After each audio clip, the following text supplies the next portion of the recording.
अस्सलाम वालेकुम students, welcome back to the lecture. आज के लेक्चर में जो है हम मैट्रिक्स ऑपरेशंस जो है वो डिस्कस करेंगे।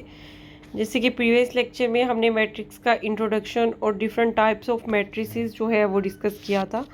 अब जो है वो मैट्रिक्सेस पे हम जो है सीखेंगे कैसे डिफरेंट जो है वो ऑपरेशंस होते हैं। सबसे पहले तो हम देखेंगे कि इक्वालिटी ऑफ मैट्रिसेस कि ट्रू मैट्रिक्स जो है वो इक्वल कब होते हैं। उसके बाद एडिशन देखेंगे और सब्ट्रैक्शन। फिर हम मल्टीप्लिकेशन देखेंगे मैट्रिसेस की, कोई तो दो मैट्रिसेस की। और फिर उसके बाद जो है वो स्केलर मल्टीप्लिकेशन डिस्कस करेंगे मैट्रिसेस की। फिर ये भी हम देखेंगे कि how we can find the transpose of a matrix. और फिर सिमेट्रिक मैट्रिसेस के अबाउट जो है वो डिस्कस करेंगे कि सिमेट्रिक मैट्रिसेस जो है वो हमारे पास क्या होते हैं। फर्स्ट ऑफ ऑल जो है वो equality of two matrices are said to be equal only when all corresponding elements are equal. यहाँ पर ये बात जो है हमारे लिए इम्पोर्टेंट है। एक तो ये कि all and corresponding elements are equal. अब इससे क्या मुराद है? ऑल तो आपको पता है कि तमाम के तमाम एलिमेंट्स और कोरिस्पोंडिंग एलिमेंट्स जो हैं वो आपस में क्या होने चाहिए? इक्वल होने चाहिए। इसको जो है वो एग्जाम्पल से जो है वो भी हम लोग देख लेते हैं। अब इक्वल मैट्रिक्स होने के लिए जो है वो उनकी डिमेंशंस जो है या उसका जो साइज़ है वो भी इक्वल होना चाहिए। सबसे पहले तो अगर उनका ऑर्डर सेम है तो फिर आगे हम चेक करेंगे कि उन मैट्रिसेस जो हैं वो इक्वल हैं या नहीं है। ठीक है, तो फर्स्ट ऑफ ऑल तो उनका ऑर्डर जो है वो सेम होना चाहिए। अब यहाँ पर एग्जाम्पल में हमने दो मैट्रिसेस कंसीडर किए हैं। फर्स्ट मैट्रिक्स जो है वो ए है और सेकंड मैट्रिक्स जो है वो हमने बी कंसीडर किया है। तो यहाँ पर हम देख सकते हैं कि एक तो इन दोनों का ऑर्डर जो है वो 3x3 है। इसमें भी अगर हम देखें कि हमारे पास 3 रोज़ आ रही हैं ए वाले मैट्रिक्स में, 1 2 एंड 3, क्योंकि हॉरिजॉन्टल लाइंस जो हैं वो हमारे पास रो हैं। और अगर हम वर्टिकल लाइंस को देखें तो वो हमारे पास क्या है? कॉलम है।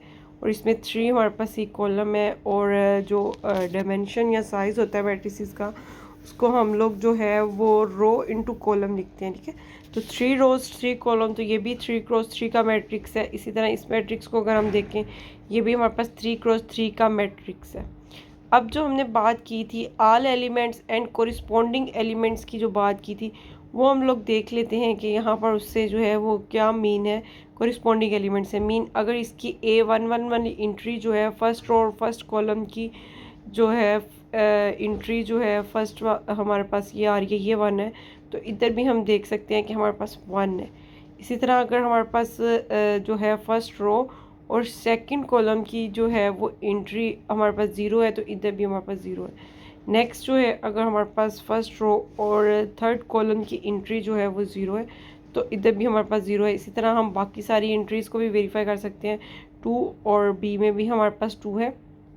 नेक्स्ट जो है यहाँ हमारे पास 1 है, तो हमारे पास जो है वो इधर बी में भी जो है वो हमारे पास 1 आ रहा है। और नेक्स्ट एलिमेंट यहाँ पर हमारे पास 0 आ रहा है, तो बी वाला एलिमेंट भी हमारे पास जो है वो 0 आ रहा है। ठीक है, तो सारी की सारी एक्चुअली कॉरिस्पॉन्डिंग इंट्रीज जो हैं वो क्या आ रही हैं? इक्वल आ रही हैं। ऐसे ये 5 है तो यहाँ भी हमारे पास क्या मिल रहा है? 5 मिल रहा है। यहाँ हमारे पास 2 है तो ये भी 2 है। और इसी तरह हम देख सकते हैं कि ये हमारे पास 3 था, तो यहाँ भी हमारे पास जो है उसी पोजीशन पे के थर्ड कॉलम और थर्ड रो की ये इंट्री जो है ये भी 3 है। मतलब सारी कोरिस्पोंडिंग इंट्रीज जो हैं वो बिल्कुल इक्वल हैं। और फिर हम क्या कहेंगे कि ये दोनों मैट्रिसेस हमारे पास क्या है? इक्वल मैट्रिसेस हैं।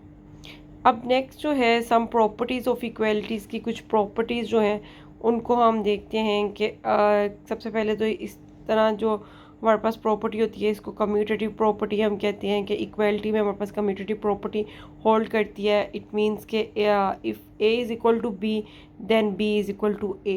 ठीक है, तो अगर ए बी के इक्वल है तो बी भी हम कह सकते हैं कि ए के इक्वल होगा। उसके अलावा जो है हमारे पास ये ट्रांसिटिव प्रॉपर्टी है, ये भी मैट्रिसेस में होल्ड करती है इक्वालिटी के लिए। इस प्रॉपर्टी का नाम हम ट्रांसिटिव प्रॉपर्टी, ये हमें क्या बताती है कि अगर हमारे पास ए जो है वो बी के इक्वल है और बी जो है वो सी के इक्वल है, तो देन हमारे पास जो है ए वो किसके इक्वल होगा? सी के। ठीक है, एक्चुअली ये जो प्रॉपर्टी है ये हमें 3 मैट्रिसेस में जो है वो रिलेशनशिप बताती है। हमें फर्स्ट जो कंफर्मेशन क्या दे रही है कि ए हमारा वाला जो मैट्रिक्स हमने लिया है वो किसके इक्वल है, बी के। और सेकंड इंफॉर्मेशन हमें क्या गिवन है कि बी वाला मैट्रिक्स जो है वो हमारे पास इक्वल आ रहा है सी के। तो फिर हम क्या कहेंगे कि ये जो हमारे पास ए वाला मैट्रिक्स है ये भी किसके इक्वल आ जाएगा, हमारे पास सी के equal for all A B and C. A B and C कोई भी मैट्रिसेस हो सकते हैं, उसमें इस प्रॉपर्टी का नाम जो है वो ट्रांजिटिव प्रॉपर्टी है, ये होल्ड करती है। अब नेक्स्ट हम लोग देख लेते हैं, फॉर एग्जांपल हमने कंसीडर किया ए वाला सेट जो है वो हमने ले लिया है और बी वाला सेट में हमने जो है बस उसको जनरल फॉर्म में लिख लिया कि B11 B12, बस उसको एलिमेंट्स को जो है वो रो वाइज और कॉलम वाइज जो है वो हमने मेंशन कर दिया। इसकी डिटेल जो है जैसे हम प्रीवियस लेक्चर में देख चुके हैं कि कैसे ये एलिमेंट है। और अगर हमारे पास if A is equal to, अगर हमारे पास ये जो ए है ये इक्वल टू हो बी के, इस बी के इक्वल हो, तो इसका मतलब क्या है कि सारी कोरिस्पॉन्डिंग इंट्रीज जो है वो इनकी इक्वल होंगी। अब ए की जो इंट्रीज है इनको ए स्मॉल ए आई जे से हम रिप्रेजेंट कर रहे हैं, जैसे कि ये फर्स्ट वाली जो इंट्री है ये इक्वल होगी A11 के। अगर हम इसकी ये सेकंड वाली इंट्री देखें ये A12 के इक्वल होगी, ये A13 होगा, इसी तरह ये 121 और 2223 और 3132 और 33 जो है ये हमारे पास इंट्रीज होंगी। ठीक है, तो अगर ए जो है वो हमारे पास बी के इक्वल है तो ये सारी की सारी जो है उसका क्या मतलब है कि कोरिस्पॉन्डिंग इंट्रीज जो है इनकी क्या होंगी, इक्वल होंगी। अब एडिशन और सब्ट्रैक्शन की बात कर लेते हैं मैट्रिसेस की, कि द सम और difference of two matrices A and B of the same size yield a matrix C of same size. पहली बात तो ये कि अगर हम दो मैट्रिसेस को ऐड करना चाह रहे हैं या सब्ट्रैक्ट करना चाह रहे हैं तो उन दोनों मैट्रिसेस ए और बी का जो साइज़ है या जो हमारे पास डायमेंशन है वो सेम होनी चाहिए, फिर हम उनको जो है ऐड या सब्ट्रैक्ट कर सकते हैं। और इनको ऐड या सब्ट्रैक्ट करने के बाद जो फाइनल मैट्रिक्स हमारे पास सी आता है उसका साइज़ भी एग्जैक्टली वही होता है जो इस ए और बी वाले मैट्रिक्स का साइज़ होता है। ठीक है, और इसमें भी हमने क्या करना है कि कोरिस्पॉन्डिंग इंट्रीज़ को हमने ऐड करना होता है। मीन सी आई जे जो है ये एलिमेंट्स को रिप्रेजेंट कर रहा है, सी वाले मैट्रिक्स में जो एलिमेंट्स हैं उनको रिप्रेजेंट कर रहा है। और यहाँ पर जो है हमारे पास ए आई जे ए वाले मैट्रिक्स में जो एलिमेंट्स हैं उनको रिप्रेजेंट कर रहा है, और बी आई जे जो है वो बी वाले मैट्रिक्स में जो एलिमेंट्स हैं उनको रिप्रेजेंट कर रहा है। और कोरिस्पॉन्डिंग इंट्रीज़ को हम लोग जो है मींस A11 को अगर ऐड करते हैं B11 में तो हमारे पास इंट्री जो है वो C11 की आ जाएगी। इस तरह सारी कोरिस्पॉन्डिंग इंट्रीज़ को जो है वो आपस में हम जो है ऐड करेंगे। Matrices of different size can not be added और सब्ट्रैक्टेड। ये इंपॉर्टेंट पॉइंट है कि अगर मैट्रिसेस जो हैं वो डिफरेंट साइज़ के हमें गिवन है तो उनको हम ना तो ऐड कर सकते हैं और ना ही हम क्या कर सकते हैं, सब्ट्रैक्ट कर सकते हैं।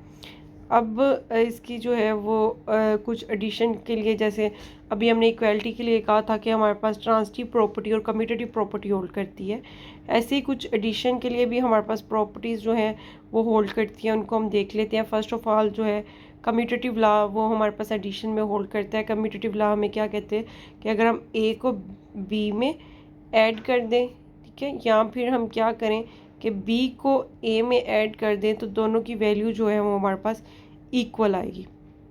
अब एसोसिएटिव लॉ जो है ये भी मैट्रिक्स एडिशन में जो है वो होल्ड करता है। और एसोसिएटिव लॉ में क्या बताता है कि पहले अगर हम बी प्लस सी कर लें और फिर बाद में उसको हम ए उसमें ऐड कर लें, और या फिर हम जो है वो पहले ए प्लस बी फाइंड करें और फिर बाद में उसमें जो है वो सी को ऐड कर लें, तो ये दोनों की वैल्यू जो है वो इक्वल होगी। ठीक है, तो ये हमारे पास है एसोसिएटिव लॉ एडिशन के रिस्पेक्ट, ये भी होल्ड करता है। अब हम देख लेते हैं कि दो मैट्रिसेस को हम ऐड कैसे कर सकते हैं। यहाँ जो है वो फर्स्ट वाला मैट्रिक्स हमने ले लिया है ए, जिसका जो हमारे पास ऑर्डर है वो है 2 क्रॉस 3, क्योंकि इसमें हम देख सकते हैं कि हमारे पास 2 रोज़ हैं और अगर इसके नंबर ऑफ़ कॉलम्स देखें तो 1 2 एंड 3 कॉलम्स हैं।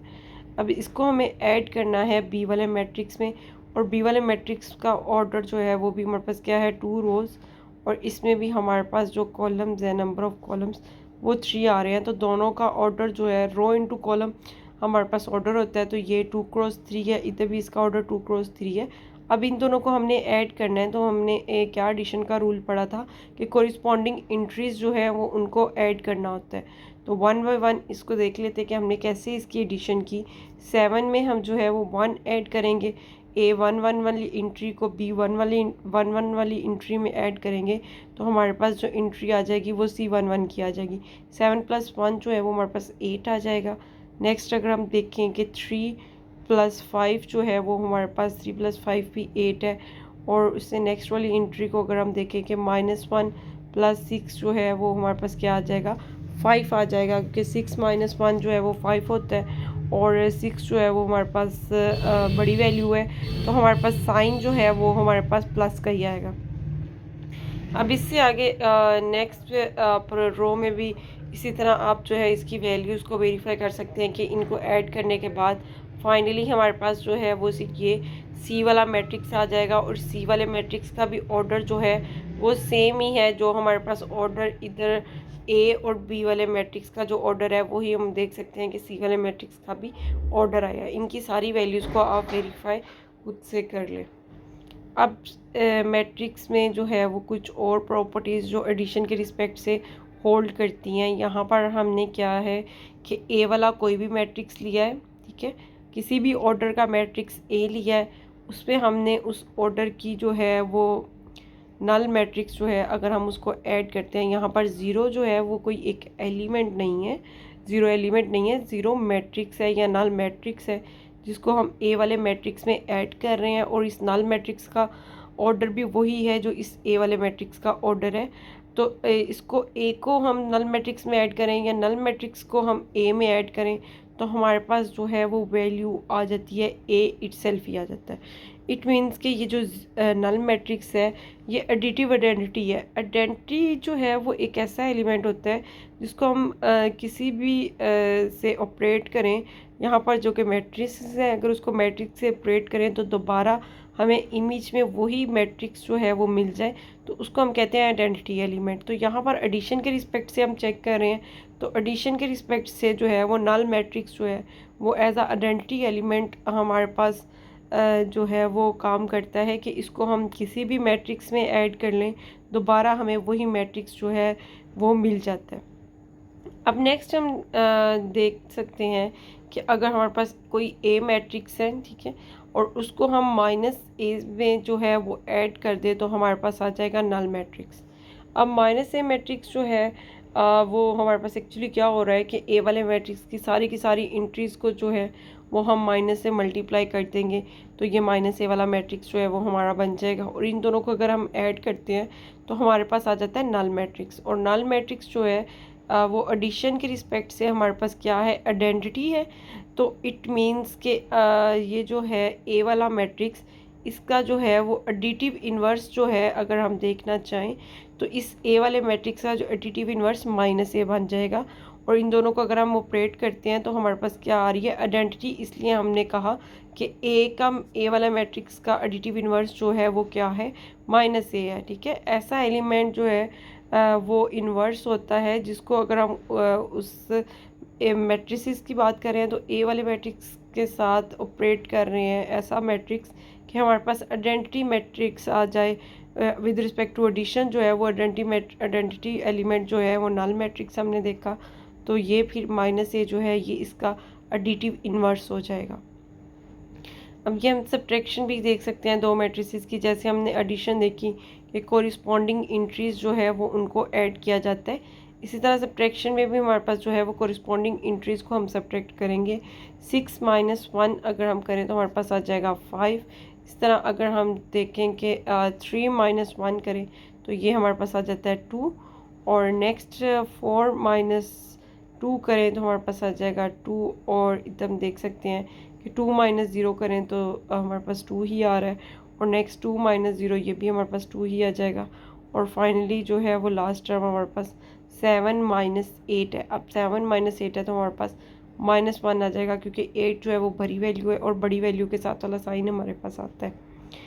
अब नेक्स्ट जो है हम स्केलर मल्टीप्लिकेशन देखने जा रहे हैं कि मैट्रिसेस को अगर हम किसी स्केलर या किसी कांस्टेंट नंबर से किसी सिंगल एलिमेंट से मल्टीप्लाई करें तो हमारे पास किस तरह का रिज़ल्ट आता है। अब यहाँ पर के जो है हमने कोई एक स्केलर लिया हुआ है, ये जो के वाली वैल्यू है ये हमने कोई एक स्केलर लिया हुआ है और हमने क्या कहा है कि अगर हम किसी स्केलर के को ए वाले मैट्रिक्स से मल्टीप्लाई करते हैं या ए को के से मल्टीप्लाई कर मीन्स लेफ़्ट से मल्टीप्लाई करवाएं या राइट से मल्टीप्लाई करवाएं, तो दोनों की जो वैल्यू है वो स्केलर के लिए, ठीक है। यहाँ पर के कोई मैट्रिक्स नहीं है, के एक स्केलर वैल्यू है या एक सिंगल कांस्टेंट वैल्यू है हमारे पास, तो ये दोनों जो है वो सेम आपको आंसर देंगे। अब कैसे हम किसी स्केलर को मैट्रिक्स से मल्टीप्लाई कर सकते हैं? अगर हमने यहाँ पर जो है वो K4 कंसीडर कर लिया है और ए वाला हमारे पास एक मैट्रिक्स है जिसका हमारे पास ऑर्डर जो है इसमें देख लेते हैं नंबर ऑफ़ रोज़ कितनी है, 1 2 3 एंड 4। और अगर इसमें नंबर ऑफ़ कॉलम्स को देखें तो वो हमारे पास जस्ट 2 कॉलम्स हैं, तो एक्चुअली इस मैट्रिक्स का हमारे पास ऑर्डर हो जाएगा 4 क्रॉस 2 के 4 हमारे पास इसमें क्या आ रही है रोज़ और 2 कॉलम आ रहे हैं, और इसको हम किसी स्केलर से मल्टीप्लाई करने जा रहे हैं 4 से। तो देख लेते हैं कि इसको स्केलर से मल्टीप्लाई करने के बाद इस पे उसके ऑर्डर पे क्या इफेक्ट आएगा और कैसे हम स्केलर से इसको मल्टीप्लाई कर सकते हैं।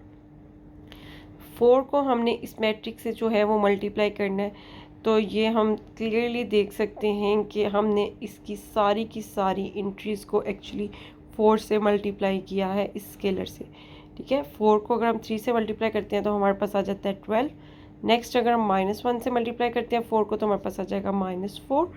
और अगर हम जो है वो 2 से मल्टीप्लाई करते हैं 4 को 8 आ रहा है, और अगर 1 से मल्टीप्लाई कर रहे हैं तो हमारे पास आ रहा है 4। इसी तरह सारी की सारी एंट्रीज़ को जो है हमने 1 बाय 1 करके 4 से मल्टीप्लाई करके देखा, लेफ़्ट से भी मल्टीप्लाई करके देखा, राइट से भी मल्टीप्लाई करके देखा, तो हमारे पास यही मैट्रिक्स जो है फाइनली कंक्लूजन में आ रहा है।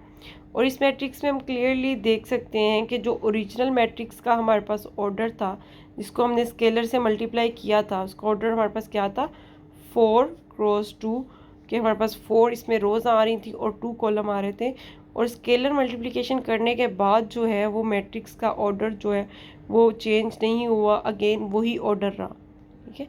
एडिशन और सब्ट्रैक्शन में भी ऑर्डर जो है वो मैट्रिक्स का चेंज नहीं होता, और स्केलर मल्टीप्लिकेशन में भी जो मैट्रिक्स का ऑर्डर है ये चेंज नहीं होता।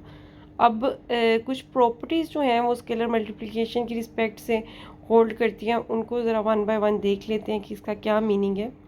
फर्स्ट प्रॉपर्टी हमें ये बताती है कि अगर हम ए और बी को पहले ऐड कर लें और उसके बाद इसको किसी स्केलर के से मल्टीप्लाई करें, ठीक है, ये किसके इक्वल आएगा कि अगर हम सेपरेट पहले ए को के से मल्टीप्लाई कर लें स्केलर से और फिर हम बी को के वाले स्केलर से मल्टीप्लाई कर लें और फिर इनको ऐड करें, तो ये दोनों हमें इक्वल आंसर देंगे, ठीक है। ये फर्स्ट वाली प्रॉपर्टी में हमने क्या देखा कि दो मैट्रिसेस हैं, एक स्केलर के है, और इसके लिए हमने ये प्रॉपर्टी देखी कि होल्ड करती है।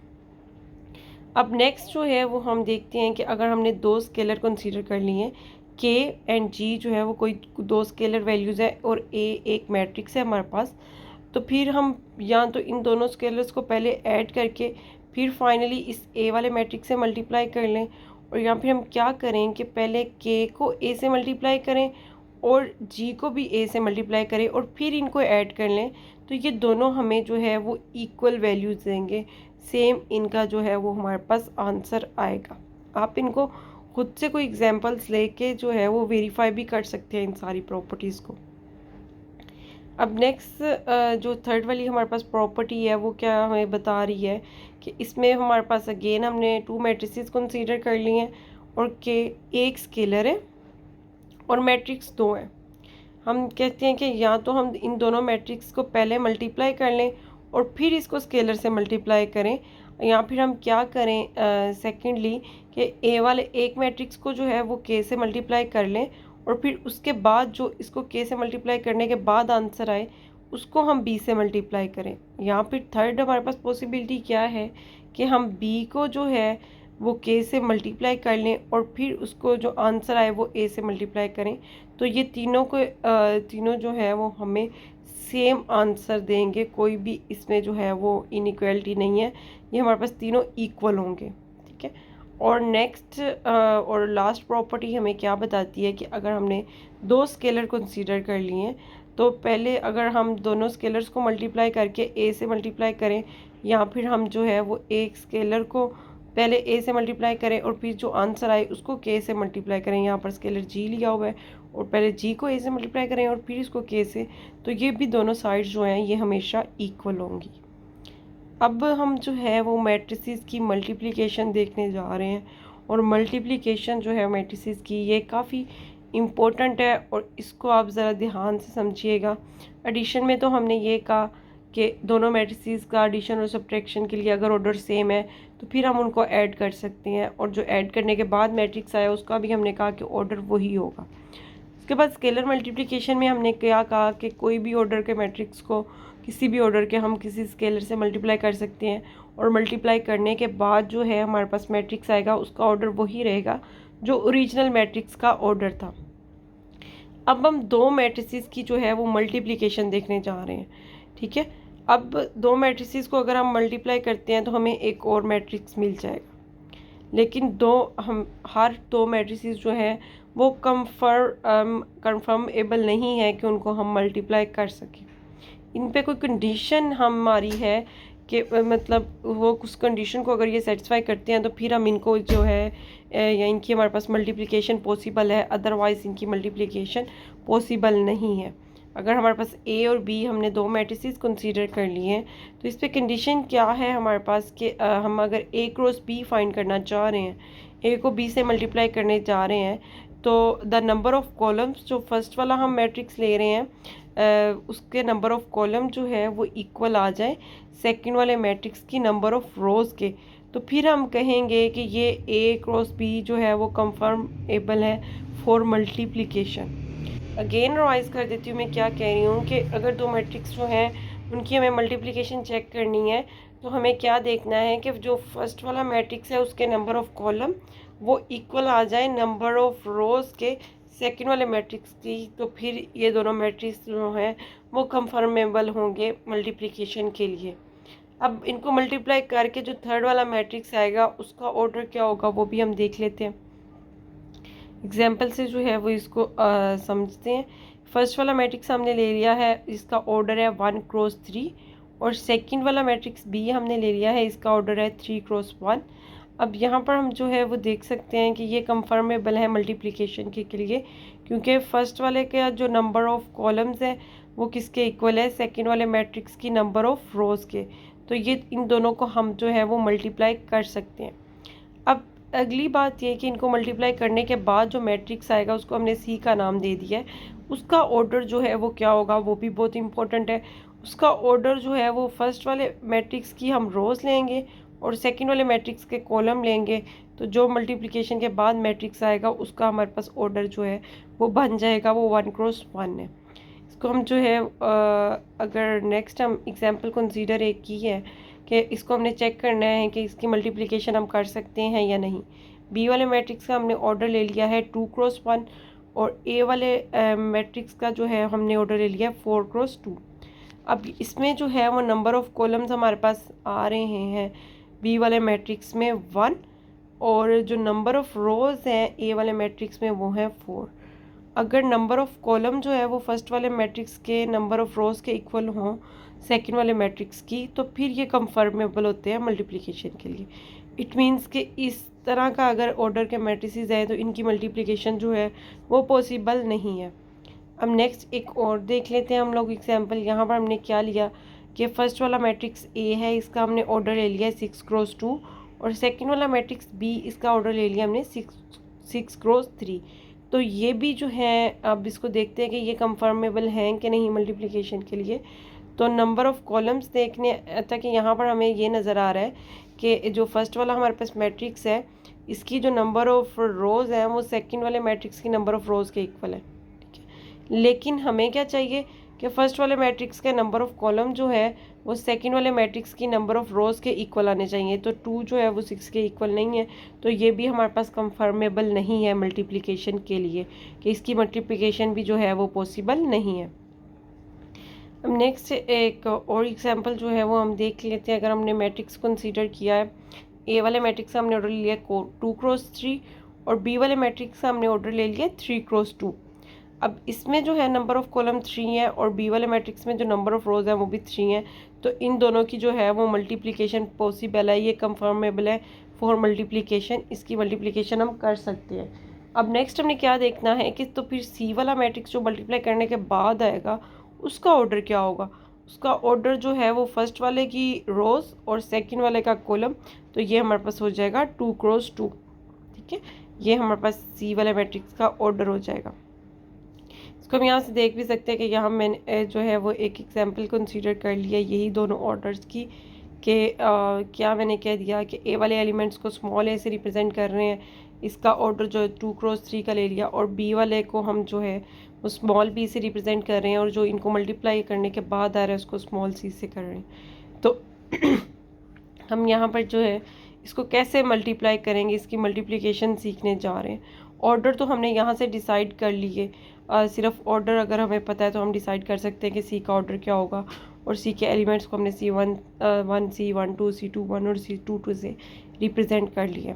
अब इसको मल्टीप्लाई करेंगे कैसे, C11 किसके इक्वल होगा, ये चीज़ देखने जा रहे हैं। तो इसको मल्टीप्लाई करने के लिए हमें क्या करना पड़ेगा कि फ़र्स्ट वाला जो है हमारे पास ये फर्स्ट जो रो है, फर्स्ट मैट्रिक्स की रो को जिसको सेकंड मैट्रिक्स के फर्स्ट कॉलम के साथ जो है वो मल्टीप्लाई करना होता है, और फिर उनको ऐड करना होता है। अब 1 बाय 1 देख लेते हैं कि ये कैसे इसकी मल्टीप्लिकेशन होती है।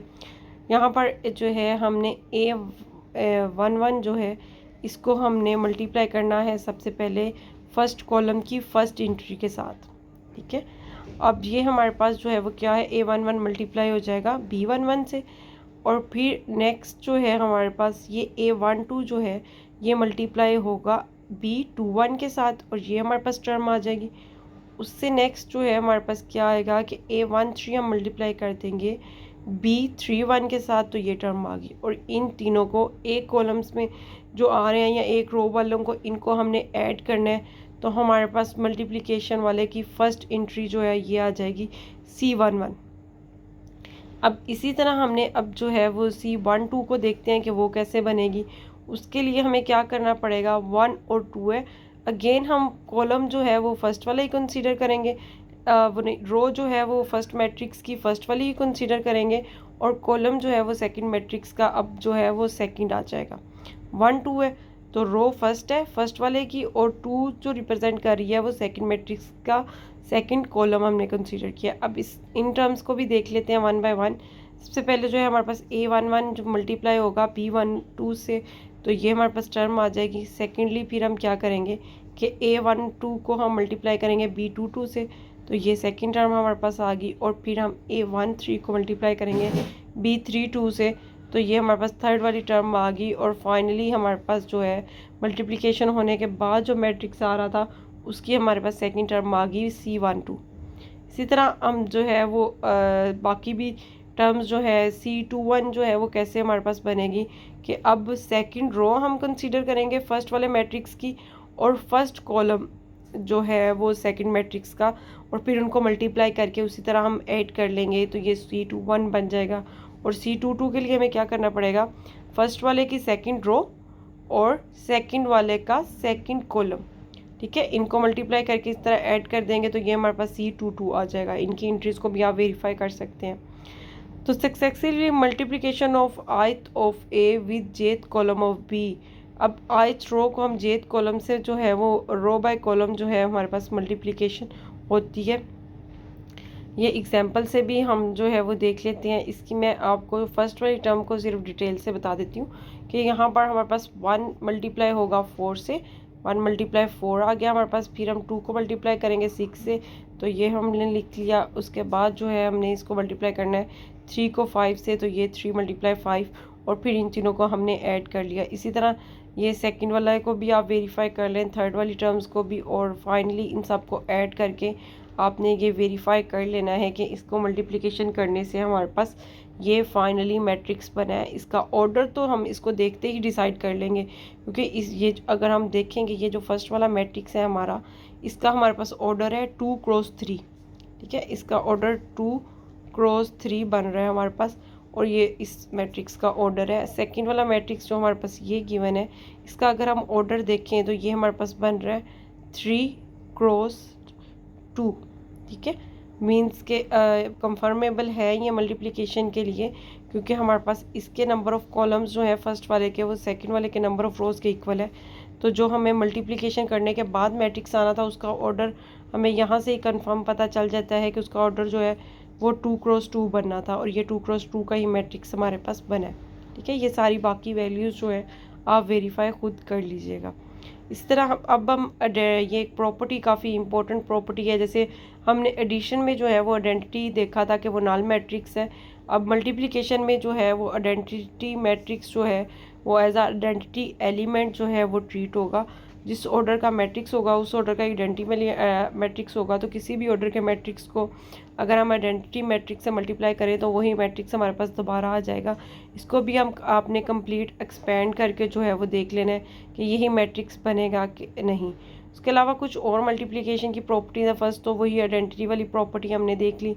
उसके अलावा एसोसिएटिव प्रॉपर्टी जो है वो भी मैट्रिक्स मल्टीप्लिकेशन में होल्ड करती है। और डिस्ट्रीब्यूटिव प्रॉपर्टीज़ जो है, ये दोनों डिस्ट्रीब्यूटिव लॉ हैं।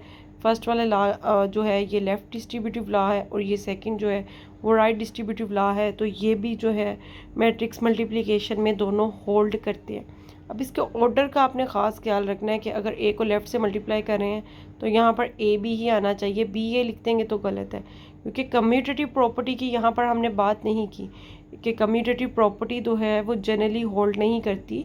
इट मीन्स कि जनरली हमारे पास ए बी जो है वो बी ए के इक्वल नहीं आता। ठीक है, और ऐसा भी हो सकता है कि ए बी जो है वो कंफर्मेबल हो मल्टीप्लिकेशन के लिए, लेकिन अगर हम बी ए फाइंड करना चाहें तो वो कंफर्मेबल ही ना हो। ठीक है, और अगर कंफर्मेबल हो भी तो ये जनरली जो है वो ए बी बी ए के इक्वल नहीं आता। मींस कम्यूटेटिव प्रॉपर्टी जो है वो मल्टीप्लिकेशन में, मैट्रिसेस की मल्टीप्लिकेशन में वो होल्ड नहीं करती। अब नेक्स्ट वाली जो प्रॉपर्टी है ये भी काफ़ी इंपॉर्टेंट है कि अगर दो मैट्रिसेस का हम प्रोडक्ट ले रहे हैं और वो इक्वल टू ज़ीरो है, ठीक है, तो ज़रूरी नहीं है कि इन दोनों में से कोई एक मैट्रिक्स जो है वो नल मैट्रिक्स हो। ठीक है, अब यहाँ पर ज़ीरो जो है ये ज़ीरो एलिमेंट नहीं है, ये नल मैट्रिक्स को रिप्रेजेंट कर रहा है। तो ऐसा भी हो सकता है कि neither A nor B equal to zero, दोनों मैट्रिसेस ज़ीरो नहीं है लेकिन उसका जो प्रोडक्ट आ रहा है वो नल मैट्रिक्स या ज़ीरो मैट्रिक्स हमारे पास आ सकता है।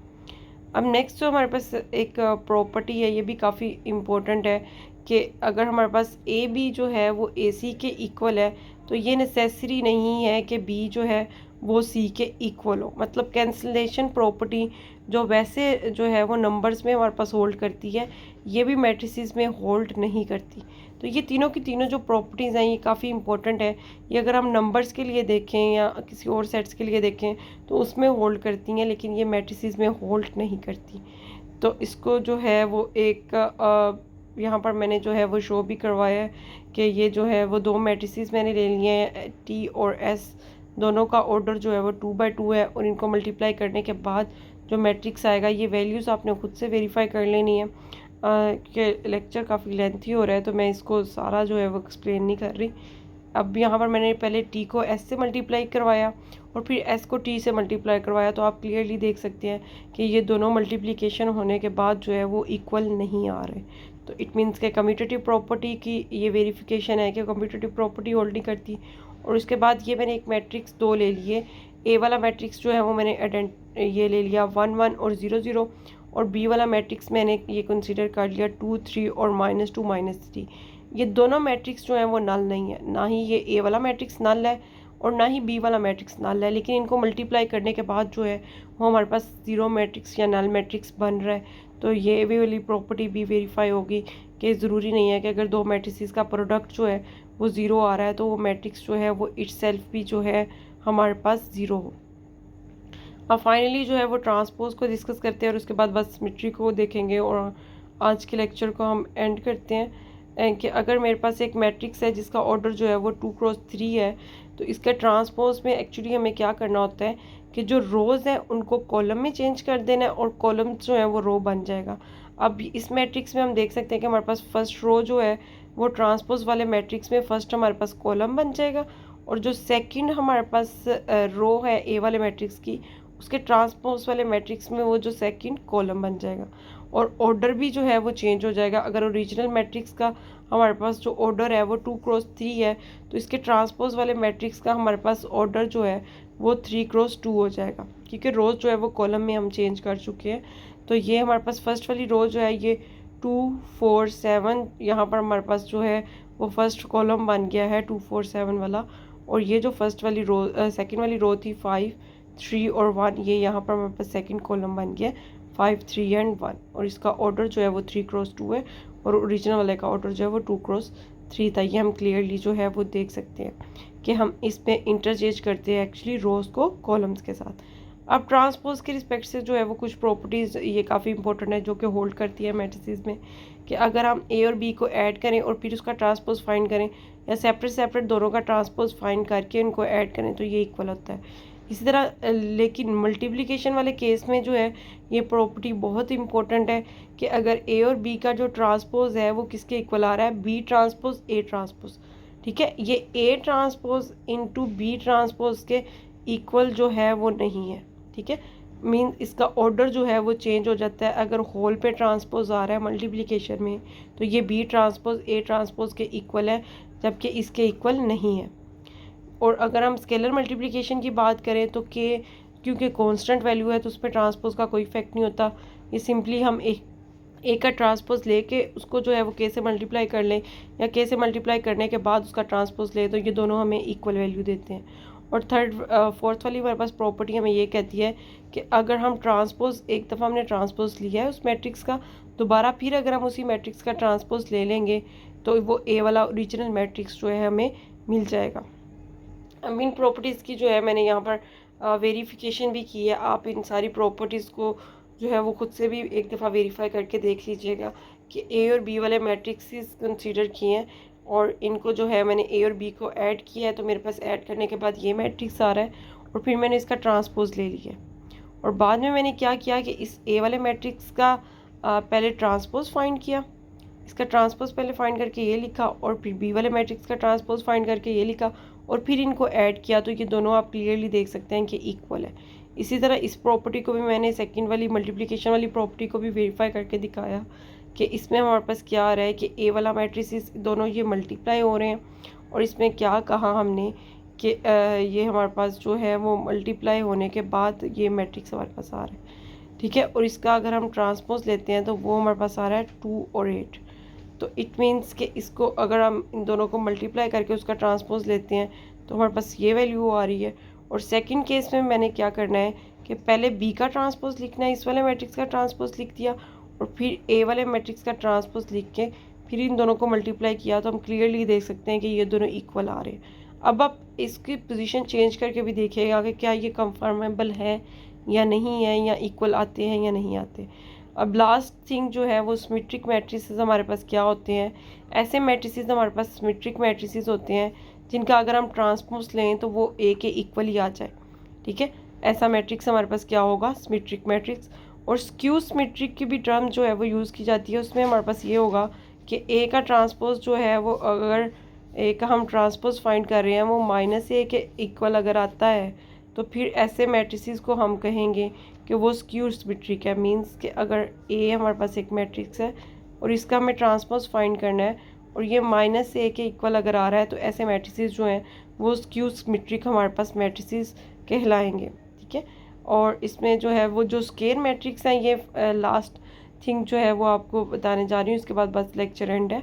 कि स्केयर मैट्रिसेस में जो है वो डायगोनल वाली एंट्रीज जो हैं वो हमारे पास क्या ये जो दो डायगोनल होते हैं ना हमारे पास, एक जो है हमारे पास ये मेन डायगोनल है। ठीक है, मेन डायगोनल की entries in the case of square matrix वो होते हैं इसमें नंबर ऑफ रोज और कॉलम्स जो हैं वो इक्वल हों। तो स्केयर मैट्रिक्स में अगर हम ट्रांसपोज लेते हैं तो मेन डायगोनल वाली एंट्रीज जो हैं वो चेंज नहीं होती, लेकिन जो है हमारे पास जो हम डायगोनल दूसरा है उसमें हम देख सकते हैं कि एंट्रीज जो है वो चेंज हो जाती हैं। ओके जी, अल्लाह हाफिज़।